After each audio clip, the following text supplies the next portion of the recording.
And as we watch as the snow falls in the middle of the night in Massachusetts, a distant train cruising through the night, the alarm clock of the night.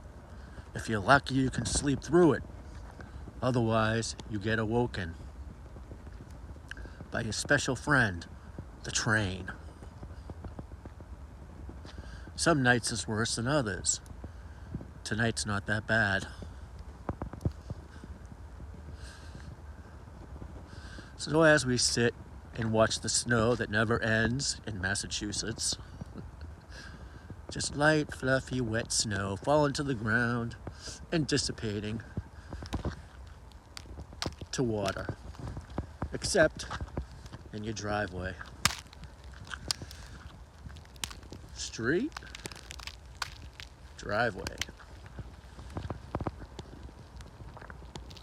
car. Just enough for accumulation, except on the road.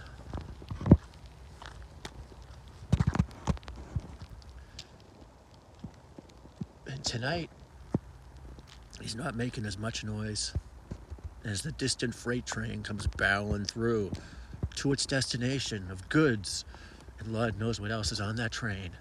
Maybe a bum, or they call them train hoppers. Maybe there's one up on the roof taking a free ride. Or maybe you like that movie.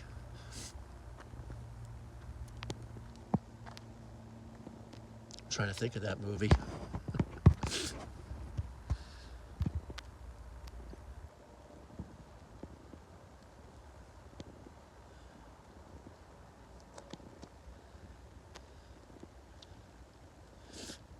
He's heading towards, I'm not sure where he's heading. I don't know where that train goes, but the train kept a-rolling all night long. Train kept a-rolling all night long. It woke me up. I couldn't sleep because the horn kept a-blowing, yeah. Because the train kept a-rolling all night long. He gets to the main intersection up there and he blasts his horns when he gets through the intersection. And there's another road down there. And when he gets to that road, he blares his horns again. And sometimes one of the whack jobs just literally blows his horn from that street all the way down to that street. Those are the nights when it's like, yeah, thank you. Must be a different guy because it was just a couple of blares at that street and a couple of blares down there. So it wasn't as bad.